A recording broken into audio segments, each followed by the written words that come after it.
اعوذ باللہ السمیع العلیم من الشیطان اللعین الرجیم بسم اللہ الرحمن الرحیم الحمدللہ رب العالمین وصلی اللہ علی محمد وآلہ الطیبین الطاہرین المعصومین ولعنت الدائم علی اعدائہم اجمعین من الآن الی قیام یوم الدین اما بعد فقد قال اللہ تبارک و تعالی فی کتابہ الکریم وقولہ الحق وہو اصدق القائلین بسم اللہ الرحمن الرحیم یا ایہا الرسول بلغ ما انزل الیک من ربک فإن لم تفعل فما بلغت رسالتہ واللہ یعصمک من الناس ان اللہ لا یہدی القوم الکافرین۔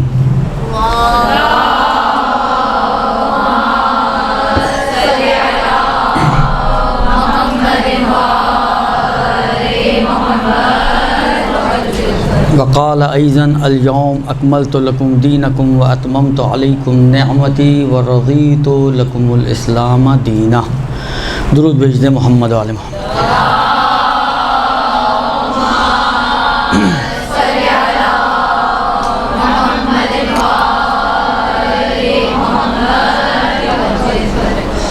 یہ دو آیات شریفہ آپ کے سامنے میں نے تلاوت کی ہیں۔ آیات بھی آپ کی جانی پہچانی ہیں، اور ان آیات کے بعد یہ بھی شاید بتانے کی ضرورت نہیں کہ موضوع کیا ہے۔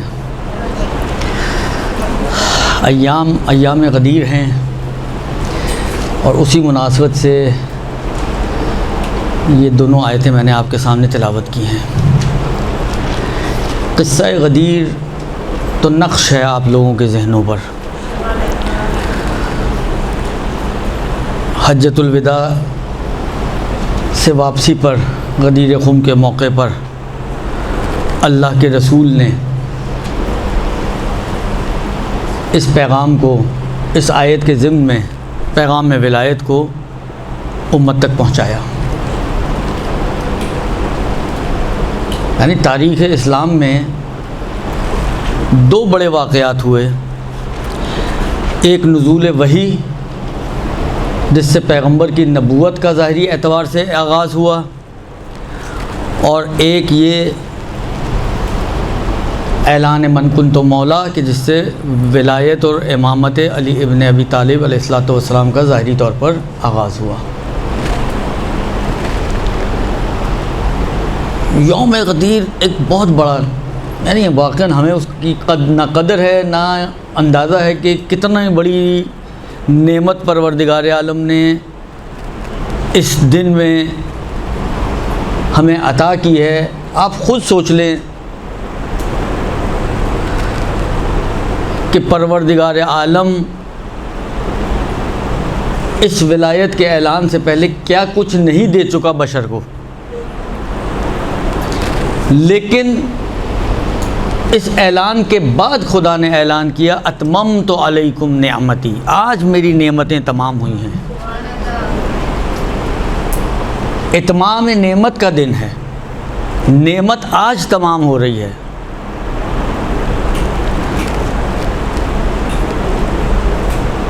آسمان والے اس غدیر کو زمین والوں سے زیادہ آشنا ہیں۔ شاید اس کی وجہ یہ ہو کہ آسمان والے درک کرتے ہیں اس دن کی اہمیت کو، کہ ہماری ہستی وابستہ ہے اسی دن کے ساتھ۔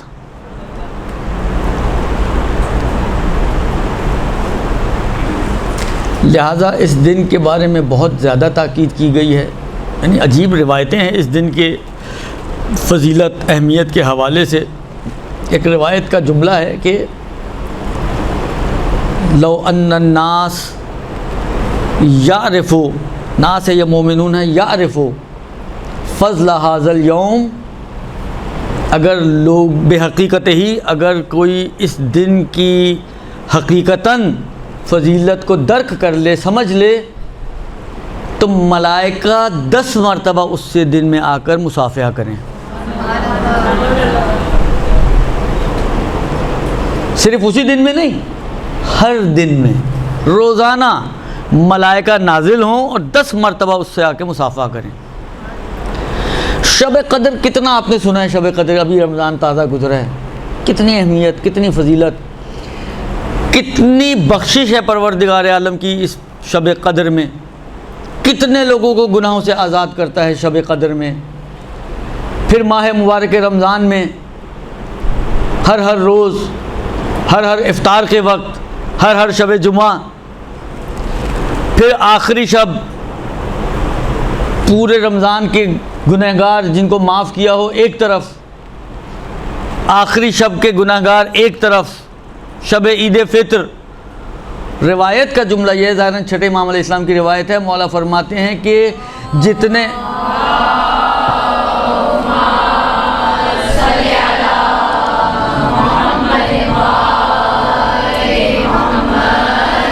جتنے لوگوں کو پروردگار عالم رمضان میں، شبۂ قدر میں، شب عید فطر میں آتش جہنم سے آزاد کرتا ہے، اس سے دوگنے غدیر کے موقع پہ پروردگار عالم آزاد کرتا ہے.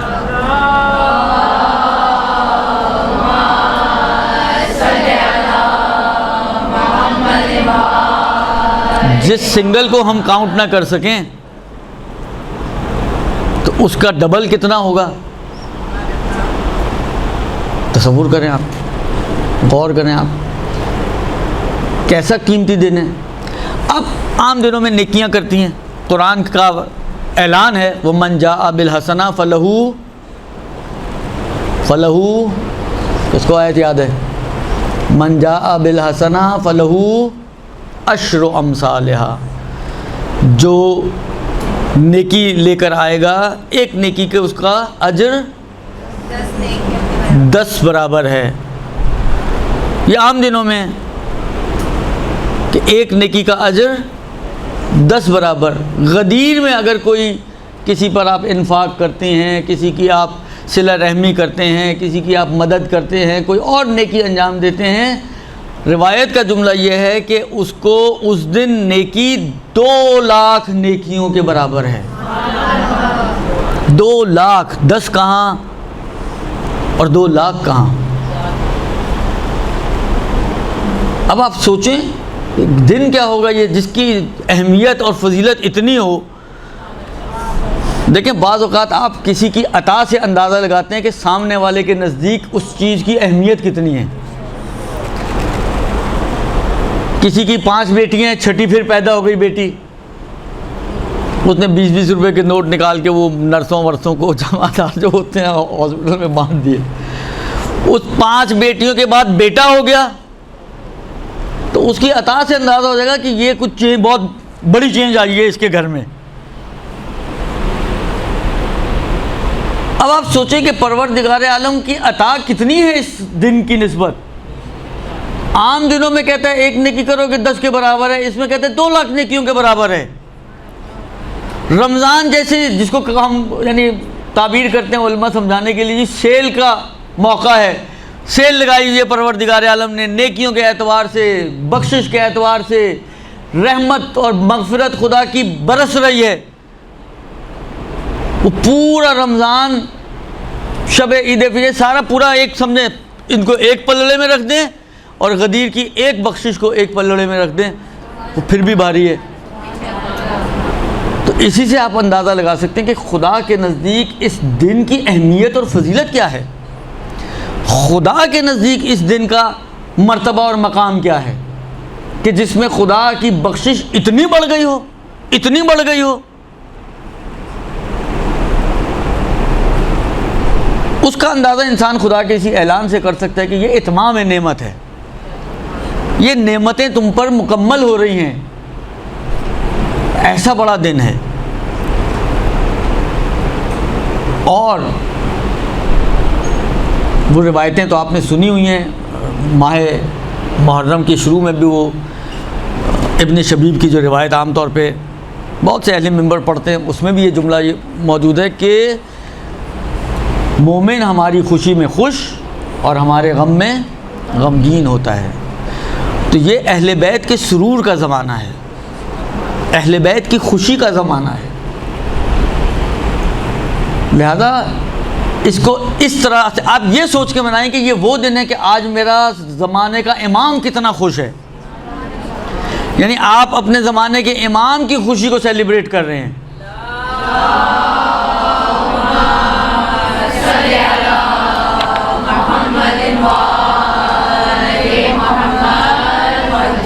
امیر المومنین جمعے کا دن ہے، خطبہ دے رہے ہیں، غدیر کا موقع ہے، اتفاق سے غدیر کا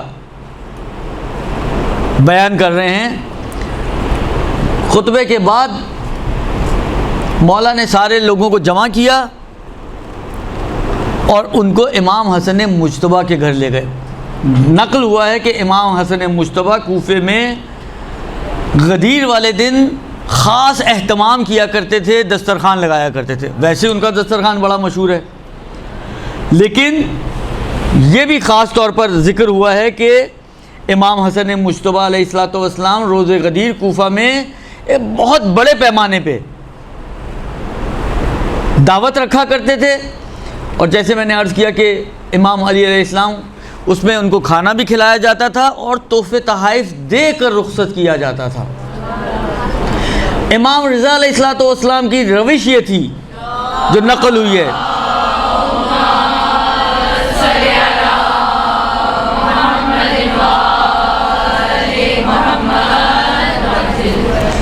کہ مولا جو ہے جو غدیر پر مولا سے ملاقات کے لیے آیا کرتا تھا، مولا اس کو روک لیا کرتے تھے، کھانا کھلائے بغیر نہیں بھیجتے تھے. اس دن کھانا کھلانے کی بھی عجیب فضیلت ہے. ابھی انشاءاللہ اگر موقع آیا تو یہ عرض کرتا ہوں ابھی وہ روایت بھی آپ کی خدمت میں. کتنا اجر و ثواب ہے کسی ایک مومن کو کھانا کھلانے کا اتنا اجر و ثواب بیان ہوا ہے. اب آپ سوچیں آپ نے ایک دعوت رکھی، 10 12 25 30 مومنین کی دعوت کر دی آپ نے. دیکھیں ہماری مشکل یہ ہے کہ ہم لوگ بعض چیزوں کو بہت ہلکا لیتے ہیں. اچھا اہمیت بھی دیتے ہیں تو ہمارا جس کو کہتے ہیں نا کہ انداز یہ ہے کہ ہم اپنوں کو چھوڑ کر پرایوں پر انفاق کرنے کی زیادہ اہمیت دیتے ہیں. یہ وہ دن ہے کہ آپ ایک ہی دن میں ایک ہی دعوت اطعام مومن بھی ہو جائے گا، اپنے بہن بھائیوں رشتہ داروں کو بلائیں، صلہ رحمی بھی ہو جائے گی، ایک تیر میں 2 شکار ہو جائیں گے. آپ نے اطعام کا جو اجر تھا وہ بھی مل گیا آپ کو، اور صلہ رحمی کا جو اجر تھا غدیر کے. دیکھیں ان سب چیزوں کی ہر نیکی کے ویسے اپنے اپنے تاکیدیں موجود ہیں کہ اطعام مومن کی ایک اپنی تاکید ہے، مومن کی رفع حاجت کرنا یہ اپنی تاکید ہے، صلہ رحمی کی ایک اپنی تاکید ہے. لیکن غدیر کے دن پرٹیکولرلی ان چیزوں کے اوپر تاکید کی گئی ہے.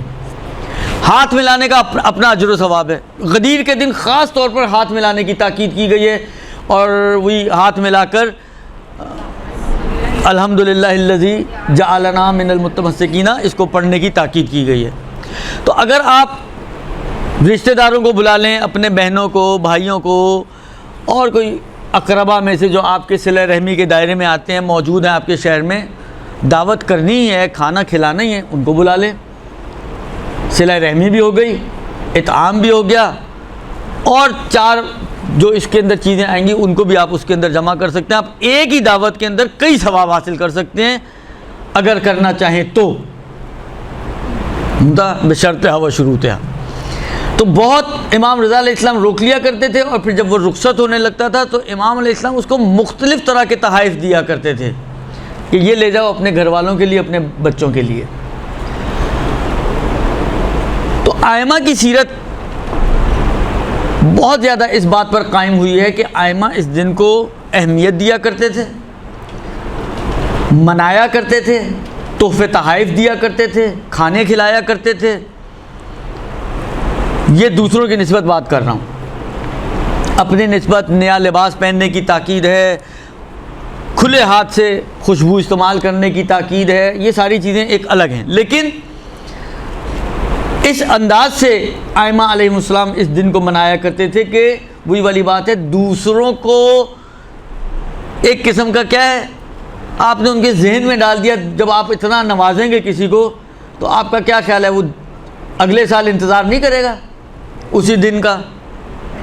یہی کام کم سے کم اپنے بچوں کی نسبت، اپنے گھر کے بچوں کی نسبت، اپنی فیملی کے بچوں کی نسبت کریں. کہ ہم اس طرح سے ان کو اس دن کی ترغیب دلائیں کہ ان کو یاد رہے کہ یہ وہ دن ہے جس دن ہمیں مثلا عید فطر اور عید قربان اور باقی جو موقع آتے ہیں ان سب سے زیادہ ہمیں ہمارے گھر والے یا ہمارے ماں باپ یا ہمارے چچا تایا پھوپھی ماموں خالہ نوازتے ہیں. اب جو جس کی جیسی حیثیت ہو.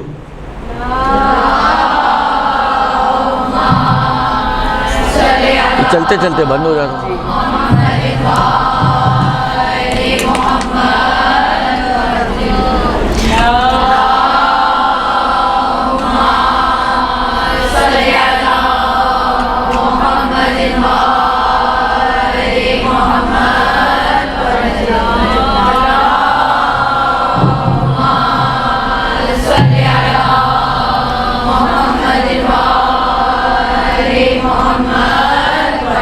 کچھ پوائنٹس میں آپ کی خدمت میں عرض کروں جو غدیر پر جس کے بارے میں تاکیدات آئی ہیں. پہلی چیز ایک دوسرے کو مبارکباد دینا, اور مبارکباد بھی خاص طور پہ امام رضا علیہ السلام کی روایت ہے, مولا فرماتے ہیں کہ عید غدیر خم کے دن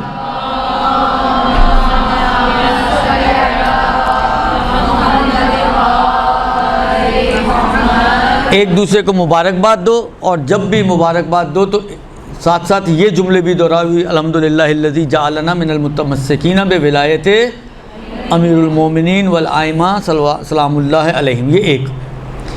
دوسری چیز اپنی خوشی کا اظہار کریں. دل میں خوش ہیں آپ,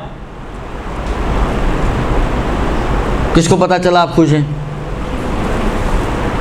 خوشی کا اظہار کریں آپ. اور وہ روایتیں بھی ہیں کہ ہماری خوشی میں خوش اور ہمارے غم میں غمگین, ان سے بھی استفادہ ہوتا ہے. اور امام صادق علیہ السلام فرماتے ہیں کہ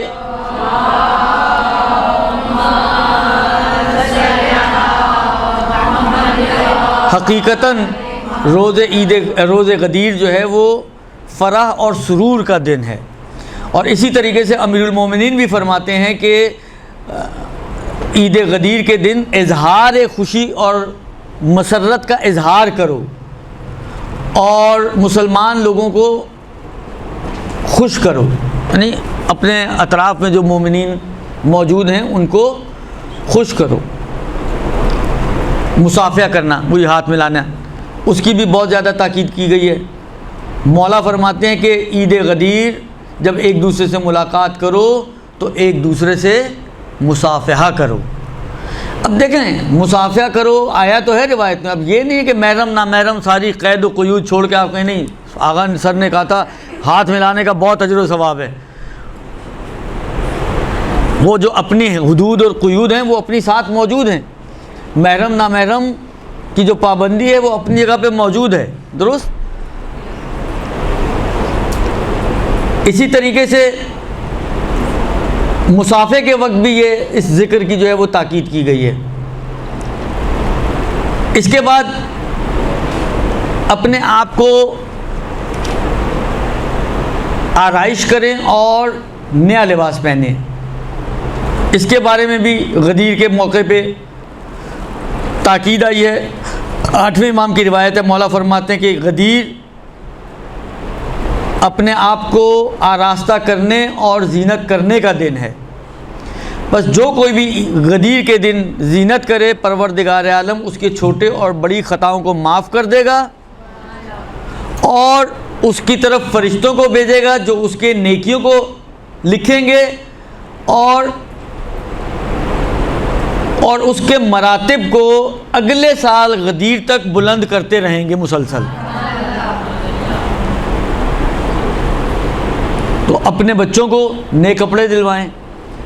دیکھیں پھر میں وہی عرض کر دوں کہ جو جتنا جس کی گنجائش ہو, ضروری نہیں ہے کہ آپ اپنے کپڑوں سے باہر جائیں, اور بہت ہی جتنی آپ کی کیپیسٹی ہے اس کیپیسٹی کے اعتبار سے نئے کپڑے بچوں کو دلائیں, اپنے نئے کپڑے, نیا لباس گھر والوں کے لیے. بالآخر یہ ساری وہ چیزیں ہیں کہ, اور پھر مولا فرماتے ہیں کہ اگر یہ اگلے سال تک مر جائے اور اس نے کوئی گناہ کبیرہ انجام نہ دیا ہو تو یہ شہید مرے گا, اور اگر یہ اگلے سال تک زندہ رہا تو یہ سعادت مند زندگی گزارے گا اور خوش بخت رہے گا. یہ اسی طریقے سے امام صادق علیہ السلام فرماتے ہیں کہ وظائف روزہ غدیر میں سے ایک یہ ہے کہ مومن پاک و پاکیزہ ہو اور جو بھی اس کے پاس قیمتی ترین لباس ہے اس لباس کو پہنے، قیمتی لباس پہنے۔ اس کے بعد فرماتے ہیں کہ وہی خوشبو وغیرہ سے استفادہ کرنا، اس کی بھی بہت تاکید کی گئی ہے۔ امام صادق علیہ السلام انہی وظائف میں سے جو عید غدیر کے بارے میں انہوں نے بیان فرمایا، اس میں وہ فرماتے ہیں مومن کو اپنی توان اور وسعت کے مطابق کھلے ہاتھ سے خوشبو کو استعمال کرنا چاہیے۔ وہی بھائی چارے کا، اخوت کا پیمان ایک دوسرے کے ساتھ باندھیں، اس کا بھی تذکرہ کیا گیا ہے۔ احسان اور انفاق، لوگوں کے حق میں احسان کریں، نیکی کریں اور ان کے اوپر خرچ کریں، انفاق کریں، اس کی بھی غدیر کے لیے تاکید آئی ہے۔ جب میں نے اوپر بھی عرض کیا ابھی آپ کو، امام حسن مجتبیٰ کا کہ امیر المومنین سب کو لے جایا کرتے تھے کھانا کھلانے کے لیے، امام رضا علیہ السلام کھانے پہ روکا کرتے تھے، تحفے تحائف دے کر لوگوں کو رخصت کیا کرتے تھے۔ صلہ رحم، امام صادق علیہ السلام کی روایت، وہ کام کہ جو عید غدیر میں مستحب ہے اس میں ایک صلہ رحم ہے۔ میں نے عرض کیا نا کہ اس میں سے کتنی چیزیں آپ مرج کر سکتے ہیں، کتنی ساری چیزیں ایسی ہیں کہ وہی صلہ رحم بھی بن سکتا ہے، وہی انفاق بھی بن سکتا ہے، وہی جو ہے مثلا آپ رشتہ دار آتے ہیں، آپ کے بہن بھائی آتے ہیں، آپ ان کے ساتھ ہاتھ ملاتے ہیں، مسافے کا ثواب، یعنی ایک ہی جگہ پر، ایک ہی محفل میں، ایک ہی نشست میں آپ ان میں سے کتنے سارے مستحبات کے اوپر عمل کر سکتے ہیں اور کتنے سارے آداب کو انجام دے سکتے ہیں۔ مومنین سے ملاقات کرنا، اس کی بھی تاکید کی گئی ہے۔ امام رضا علیہ السلام فرماتے ہیں کہ جو شخص بھی غدیر کے دن کسی مومن کا دیدار کرتا ہے، پروردگار عالم 70 نور اس کی قبر میں داخل کرے گا اور اس کی قبر کو کھلا کر دے گا۔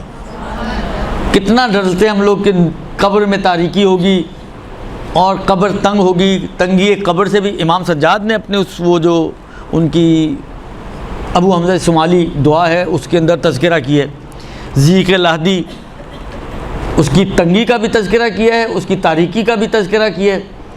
تو ایک تیر میں دو شکار، مومن سے ملاقات کرنے جائیں۔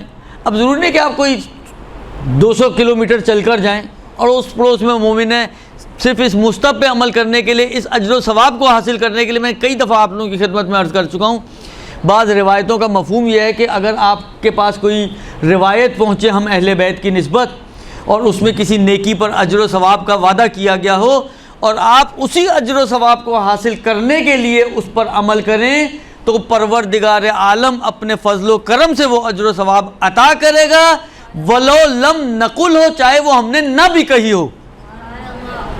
یعنی وہ روایت ہماری، یعنی جھوٹی روایت ہی کیوں نہ ہو، لیکن ہمارے نام سے آپ تک پہنچی، آپ نے اسی اجر و ثواب کو حاصل کرنے، مثلا یہ امام رضا علیہ السلام کی روایت کہ آپ کسی برادر مومن کی ملاقات کے لیے جائیں، پروردگار عالم 70 نور آپ کی قبر میں بھیجے گا اور آپ کی قبر کو گشادہ کرے گا۔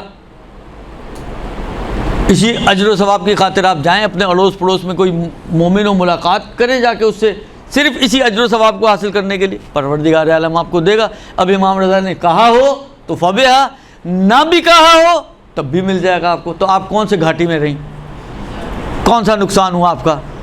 آپ تو ہر حال میں کہیں تو بھی اور نہ کہی ہو تب بھی، آپ صرف اس روایت پر عمل کرنے کی خاطر یہ کام کریں، پروردگار عالم آپ کو یہ اجر و ثواب عطا کرے گا۔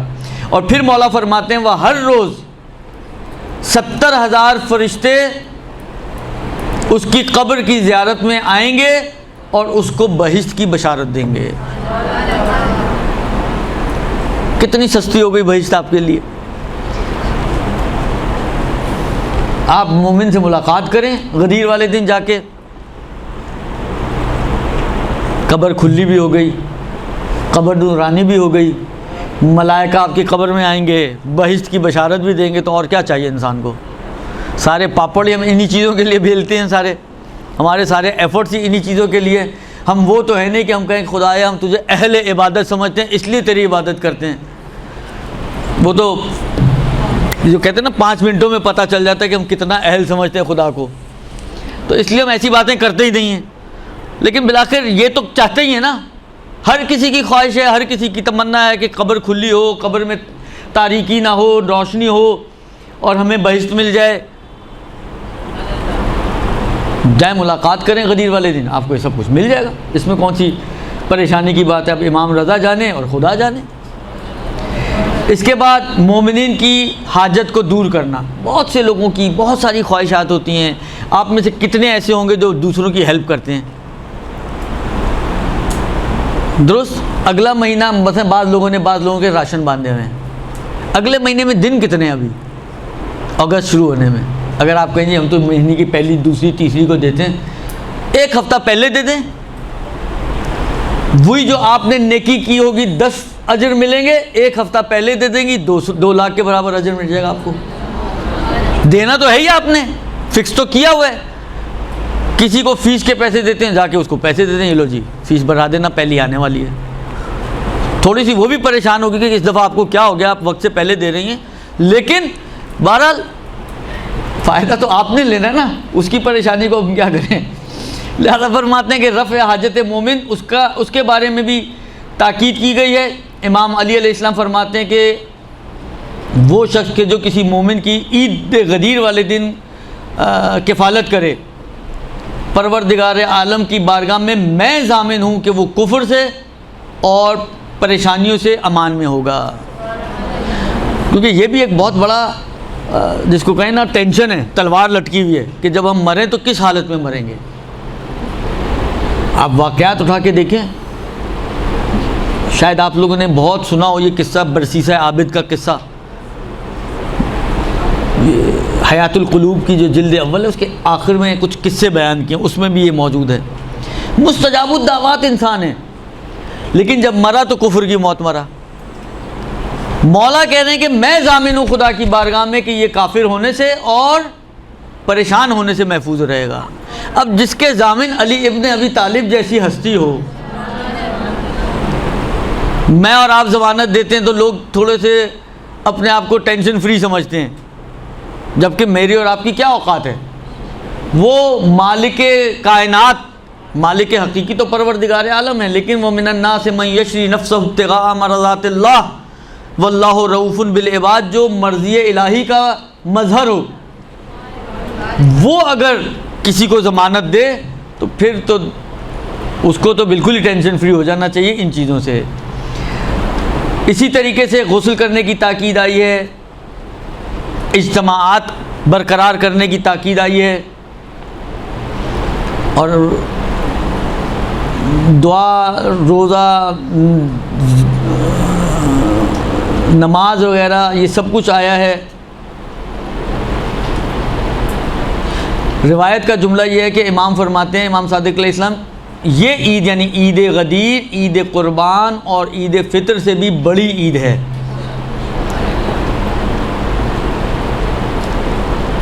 اس دن روزہ بھی رکھو اور کثرت سے محمد و آل محمد پہ درود بھیجو۔ یہ آج کے دن کے لیے نہیں، اس دن کے لیے۔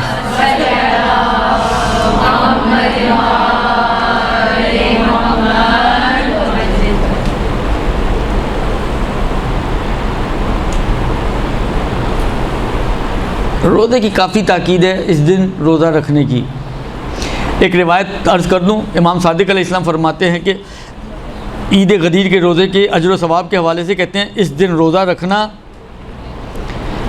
پوری عمر جو آپ کی دنیا میں ہے اس عمر کے برابر روزہ رکھنے کا اجر و ثواب ہے۔ ایک روزہ پوری زندگی کے روزے کا اجر و ثواب رکھتا ہے۔ اور بعض روایتوں میں ہے کہ اس دن کا روزہ 60 سال کے گناہوں کا کفارہ ہے، آپ کے 60 سال کے گناہ پروردگار عالم معاف کر دیتا ہے۔ کسی کو افطار کرانا، جو شخص عید غدیر کی افطار کسی ایک مومن کو کرائے، گویا اس نے 10 لاکھ افراد جو پیغمبروں میں سے ہوں، شہیدوں میں سے ہوں، صدیقین میں سے ہوں، ایک شخص کو افطار کرانا 10 لاکھ انبیاء، شہداء، صدیقین کو افطار کرانے کا اجر و ثواب ہے۔ اور اب آپ خود سوچ لیں کہ اگر کوئی متعدد لوگوں کو کروائے تو اس کا کیا اجر و ثواب ہوگا۔ پھر مولا فرماتے ہیں کہ اس کے بارے میں بھی فرماتے ہیں کہ میں ضامن ہوں خدا کی بارگاہ میں، یہ بھی مولا کی روایت ہے، کہ یہ کفر سے اور فقر سے آسودہ رہے گا، اور اگر اسی دن یا اسی روز مر گیا تو اگلی غدیر تک مر گیا تو پروردگار عالم اس کو اس کا اجر و ثواب دے گا۔ تو خلاصہ یہ کہ اس دن اطعام کا بھی اور افطار کا بھی بہت ثواب ہے۔ اطعام کا الگ ہے، اطعام بھی ان وظائف میں سے جو امام صادق نے بیان کیے غدیر کے حوالے سے، اس میں ایک اطعام بھی ہے کہ کھانا کھلانا، مثلا دن میں کھانا کھلانا، اس کے بارے میں بھی یہ ہے کہ مثلا انبیاء کو کھانا کھلانے کے برابر ہے۔ اظہار براءت از دشمنان امیر المؤمنین، اس کا سب سے آسان چیز غدیر والے دن دعائے صنمی قریش پڑھیں۔ وہ دعائے صنمی قریش امیر المومنین ہی کی تعلیم کردہ دعا، اور براءت نامہ ہے امیر المومنین کا اپنے جبت و طاغوت سے جو بڑے دشمن تھے امیر المومنین کے، اور ان کی دو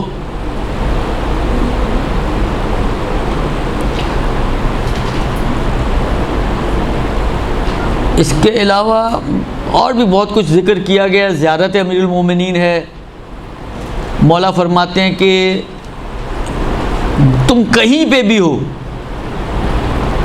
کوشش کرو کہ اس دن فاحضروا عند امیر المؤمنین، امیر المومنین کے پاس حاضر ہو جاؤ۔ اچھا، اس کا دو طرح سے معنی کیا جا سکتا ہے اس روایت کا، میرے ذہن میں یوں آ رہا ہے، شاید بہت ہی ظاہری معنی اگر دیکھیں جو بہت ہی روشن ہو وہ تو شاید یہی ہے کہ کیوں آیا فاحضروا عند امیر المؤمنین، فاحضروا عند امیر المؤمنین، کہیں پہ بھی ہو امیر المومنین کی بارگاہ میں حاضر ہو جاؤ۔ تو ایک معنی تو امیر المومنین کی بارگاہ میں حاضر ہو جاؤ، ظاہری معنی جو بہت ہی روشن سمجھ میں آتا ہے وہ یہ ہے کہ نجف پہنچ جاؤ، تو آپ پہنچ گئے عند امیر المومنین۔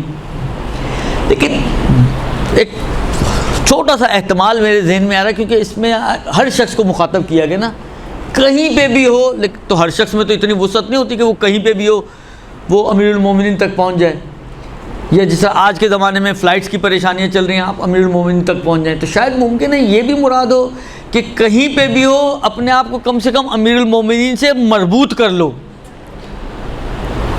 امیر المومنین کو اپنے ذہن میں حاصل کر لو۔ شاید میں پھر کہہ رہا ہوں کہ یہ بہت ظاہری معنی نہیں ہے، ایک ایسی سب میں ضعیف سا احتمال میرے ذہن میں یوں آ رہا ہے کہ شاید ممکن ہے یہ بھی مراد ہو، کیونکہ علی الاطلاق سب کو مخاطب کر کے مولا یعنی اس روایت میں آیا ہے۔ تو تم اپنے آپ میں مولا کو حاضر کر لو، گویا تم امیر المومنین کی خدمت میں ہو۔ امام علی النقی نے ان کی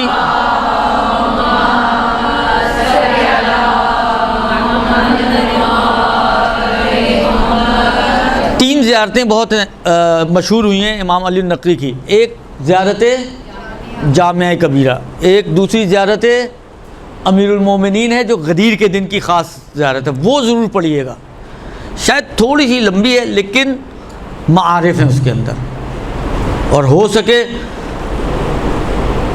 اگر آپ کو عربی میں کوفت ہو رہی ہو تو اردو کے ساتھ پڑھیے گا، نہیں کہوں گا عربی چھوڑ کے پڑھیے گا لیکن اردو کے ساتھ پڑھیے گا۔ اور ایک شہداء کی زیارت ہے، شہداء کربلا کی، تو وہ زیارت سمجھے معارف کا دریا ہے، اس کو پڑھیے گا، ورنہ اور کچھ نہیں تو ایک زیارت امین اللہ پڑھ کے امیر المومنین کی ذات گرامی قدر کو ہدیہ کر دیجیے گا۔ خلاصہ کسی بھی طریقے سے اپنا ارتباط امیر المومنین سے برقرار کریں۔ دعائے ندبہ 4 عیدیں، ان میں سے ایک عید غدیر جو سب سے اہم ترین عید ہے، اس میں بھی سفارش کی گئی ہے دعائے ندبہ کو پڑھنے کی۔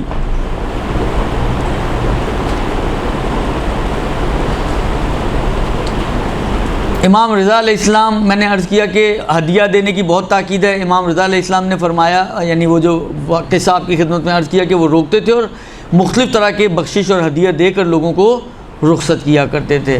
تو یہ کچھ چیزیں ہیں کہ جو ہمیں چاہیے کہ یہ بہت میں نے مختصراً کچھ چیزیں بیان کی ہیں، اور بھی بہت ساری چیزیں آپ کو مل جائیں گی. بہت سے علماء کی اس وقت تو بہت کچھ اس وقت مارکیٹ میں چل رہا ہے آپ کے سوشل میڈیا پہ، واٹس ایپ وغیرہ پہ، تو وہاں پہ بھی اگر آپ دیکھیں گے تو آپ کو ملے گا کہ بہت ساری اور بھی چیزیں ممکن ہیں آپ کو وہاں پر ملے. میں نے کہا نا، نمازیں ہیں، زیارتیں ہیں، دعائیں ہیں، روزے کی خاص تاکید ہے. ان چیزوں کے علاوہ یہ جو سوشلی کچھ چیزیں جو بیان کی ہیں، میں نے کہا نا کہ وہ بہت ساری چیزیں ایسی ہیں کہ وہ آپ ایک ہی دعوت میں سمجھیں جمع کر سکتے ہیں. باقی اب غدیر کے حوالے سے کیا عرض کروں آپ کی خدمت میں. صرف ایک بات چھوٹی سی اور عرض کروں، اور آپ کو اب میں اس کے بعد تھوڑے سے مسائل فقہ، ایک آدھ سوال بھی پچھلے ہفتے آیا تھا، اور وہ کچھ ایک آدھ بات میں نے کہی تھی کہ میں اگلے ہفتے اگر آئے تو عرض کروں گا آپ کی خدمت میں، تو میرا خیال ہے آپ کا ٹائم پورا ہو جائے گا. دیکھیں آیت پہ آپ غور کریں تھوڑا سا. جو آیت غدیر کے حوالے سے عام طور پر پیش کی جاتی ہے، یا ایھا الرسول بلغ ما انزل الیک من ربک، دیکھیں مجھے تو تعجب ہوتا ہے اس قصے کے بعد. وہ ایک شخص آیا رسول خدا کی خدمت میں آ کے کہا کہ یہ آپ نے اپنی طرف سے کہہ دیے، اپنی محبت میں آپ نے، اور پھر اس نے کہا تھا کہ اگر یہ خدا کا پیغام ہے تو میرے اوپر عذاب آئے. تو سأل سائل بعذاب واقع، سورہ معارج کی بالکل پہلی آیت، اور اس کے اوپر ایک پتھر گرا جو اس کو ہلاک کرتا ہوا گر گیا. کہنے کا مقصد ہے کہ اس آیت کے اندر خود خدا نے کہا ہے یا ایھا الرسول، اے رسول، بلغ ما انزل الیک من ربک، اس پیغام کو پہنچا دو جو تم پر تمہارے رب کی طرف سے نازل ہوا ہے. اس آیت کے ہوتے ہوئے کہاں گنجائش نکلتی ہے کہ انسان یہ تصور کرے کہ یہ خدا کے رسول نے اپنی محبت میں، اپنے چچا زاد بھائی کی الفت میں، اپنے داماد کی محبت میں، بالآخر جو بھی آپ کہیں اس میں مغلوب ہو کر یہ پیغام دیا ہے. قرآن کی آیت نہیں ہے مگر یہ آیت کا جملہ نہیں ہے مگر یہ، یعنی اس کے ہوتے ہوئے کوئی گنجائش بنتی ہے. من ربک، خود خدا نے کہا ہے کہ جو پیغام تجھے تیرے رب سے تیرے اوپر نازل ہوا ہے وہ پیغام لوگوں تک پہنچا دے. اچھا آگے قرآتی نے، محسن قرآتی نے ایک طریقہ اپنایا یہ ثابت کرنے کے لیے پیغام امامت ہے. کہتے ہیں اس لیے کہ دیکھیں اس سے پہلے نماز، روزہ، حج پہ تو واپس آ رہے ہیں نا، نماز، روزہ، حج، زکوٰۃ، جہاد، یہ ساری چیزیں، شراب کی حرمت، خمر، جھوٹ کی حرمت، زنا کی حرمت، یہ سارا یعنی تقریباً دین پہنچ چکا ہے. آفیشیلی اگر کوئی چیز نہیں پہنچی تو وہ ایک چیز تھی، وہ امامت تھی. اور اب خدا کہہ رہے کہ وہ پیغام جو خدا نے دیا وہ پہنچا دے. اس کا مطلب کیا ہے؟ جو پیغام خدا کی طرف سے تجھ پر نازل ہو چکا ہے وہ پہنچا دے. اگر کوئی ایسا پیغام ہوتا جو پہلے سے پہنچایا جا چکا ہوتا تو تعبیر یہ صحیح نہیں تھی، اس لحن سے خدا نہ کہتا، کیونکہ آگے سے اللہ کے رسول کہہ سکتے تھے نا خود یا اللہ میں تو پہنچا چکا. تو اللہ کے رسول نے نہیں کہا کہ میں پہنچا چکا، بلکہ اس پیغام کی، اس آیت کے نازل ہونے کے بعد پھر یہ اعلان کیا کہ من کنت مولا فہذا المولا. خود یہ بہت بڑی روشن قرینہ ہے اس بات کے اوپر کہ وہ پیغام امامت اور ولایت امیر المومنین تھا.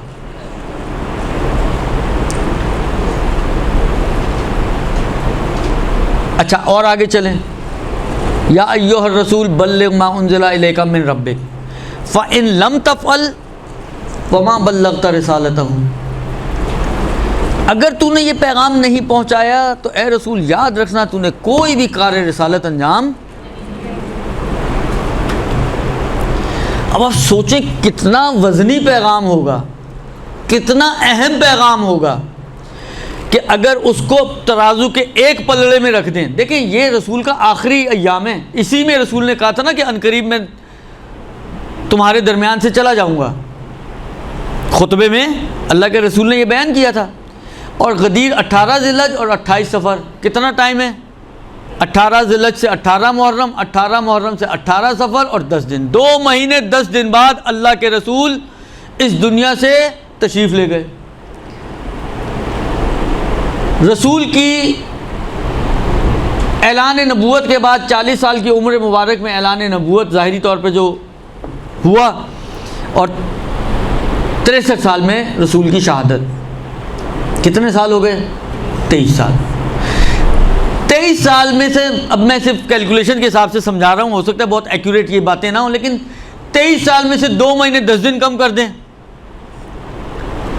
اور 23 سال کی زحمتیں، محنتیں، مشقتیں ایک پلڑے میں ڈال دیں، اور رسول خدا نے اس دین کو یہاں تک پہنچانے کے لیے کوئی کم زحمتیں نہیں اٹھائی ہیں، مشقتیں کم نہیں تھی رسول خدا کی۔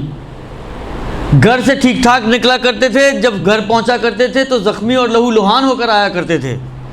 کبھی کچرا ڈالا گیا رسول خدا کے اوپر، کبھی راستے میں کانٹے بچھائے گئے ہیں، کبھی تانے، کبھی ساحر، کبھی اپنا شاعر، کبھی کیا۔ یہ چیزیں دیکھیں، آپ اپنے معاشرے کے حساب سے بعض چیزوں کو جج نہ کریں۔ آپ نے کسی کو شاعر کہہ دیا تو کیا ہوا، کون سی بڑی ایسا ہو گیا؟ اس ماحول کو، اس معاشرے کو ذہن میں رکھیں کہ جن میں یہ باتیں کہی جا رہی تھیں، اس کے حساب سے کتنا بڑا تانا ہوا کرتا ہوگا۔ یہ جہاں سے آپ گزرے، کوئی آپ کو تانا دے تو گزرنا انسان کا دوبر ہو جاتا ہے۔ دیکھیں، جسمانی ٹارچر سے زیادہ مشکل ذہنی ٹارچر ہوتا ہے۔ رسول خدا نے جسمانی مشکلات بھی تحمل کی ہیں اور ذہنی مشکلات کو بھی تحمل کیا ہے، اور اللہ نے کتنی آسانی سے کہہ دیا، اے رسول یہ پیغام نہیں پہنچایا، کچھ بھی نہیں کیا، سارا کچھ اٹھا کے ایک پلڑے میں اور یہ پیغام ایک پلڑے میں۔ تو اب کچھ ڈھونڈنے ہم ایسی کوئی چیز کہ اگر وہ نہ ہو تو سارا دین ہی برباد ہو جاتا ہو۔ کوئی تو ایسی چیز ہونی چاہیے نا جو روایتوں میں بیان ہوئی ہو کہ دیکھو اگر یہ نہیں ہے تو نہ تمہاری نماز ہے، نہ تمہارا روزہ ہے، نہ تمہاری کوئی اور عبادت ہے۔ تو وہ فقط ایک ہی چیز نظر آتی ہے کہ بنی الاسلام علی خمس، اسلام کو 5 چیزوں پر بنیادیں رکھی گئی ہیں: الصلاۃ والزکوٰۃ والصوم والحج والولایہ، نماز ہو، روزہ ہو، حج ہو، زکوٰۃ اور ولایت علی ابن ابی طالب۔ اور جتنی تاکید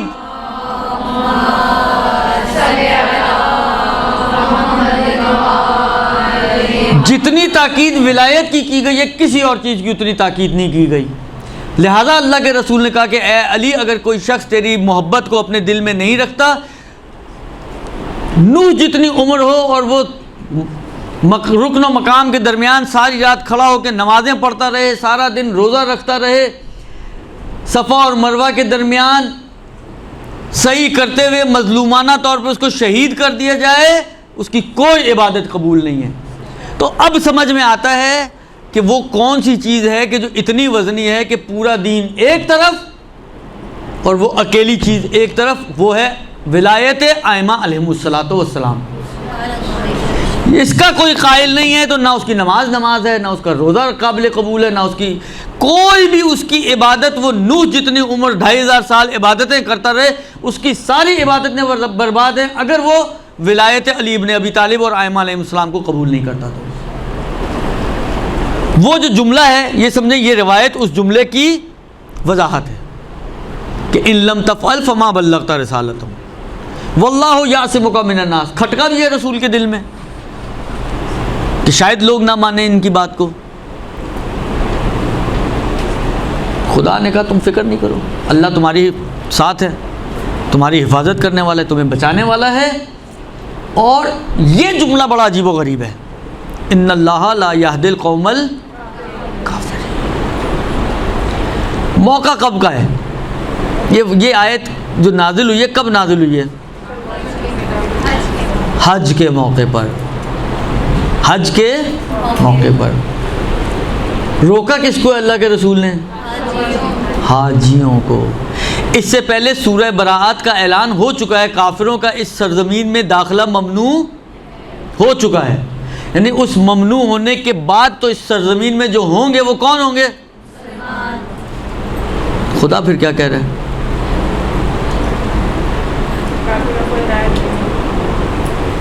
یعنی اس آیت کو اگر آپ غور کریں تو بہت واضح طور پہ سمجھ میں آ رہا ہے کہ جو اس پیغام کو نہیں مانے گا، ان اللہ لا یہدی القوم الکافرین، تو خدا پھر کافروں کی ہدایت نہیں کرتا۔ خدا کہہ سکتا تھا کہ خدا جو ہے وہ بھٹکے ہوئوں کی ہدایت نہیں کرے گا، گمراہوں کی ہدایت نہیں کرے گا، میں نے کہا کافروں کی پھر ہدایت نہیں ہوتی۔ اب ایک روایت آخری آپ کو سناؤں اور یہ بات ختم کروں، اور وہ امام حسن مجتبیٰ کے واقعات میں ہمیں ملتی ہے۔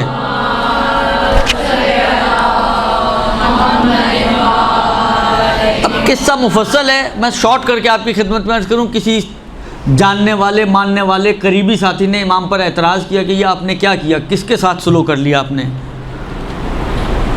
تو اس موقع پہ پہلے تو امام نے تمہیداً کچھ باتیں کہیں، پھر اسی کے اندر یہ جملہ ہے کہ میرا فعل رسول خدا کے فعل کی طرح ہے۔ فرق صرف اتنا ہے کہ رسول خدا نے جن سے صلح کی تھی وہ کافر تھے بالتنزیل، اور میں نے جن سے صلح کی ہے وہ کافر ہیں بالتاویل، یعنی وہ ظاہری کافر، یہ جس کفر کی بات ہو رہی ہے ظاہری کفر کی بات نہیں ہو رہی ہے۔ درست؟ بس یہ ہے ولایت علی بن ابی طالب، کہ جو اس ولایت کو قبول نہ کرے تو پھر وہ باطنی طور پر اپنے آپ کو کم سے کم مسلمان نہ سمجھے۔ یہ تو غدیر کی مناسبت سے کچھ باتیں تھیں جو آپ کی خدمت میں عرض کر دیں۔ خدا سے یہی دعا ہے کہ پروردگار انشاءاللہ ہمیں اس مبارک دن میں ان افراد میں سے قرار پائے دے کہ جن کو خدا آتش جہنم سے نجات دینے والا ہے، اور اس دن کی تمام رحمتیں، برکتیں، فضل، کرم ہم سب کے شامل حال فرمائے۔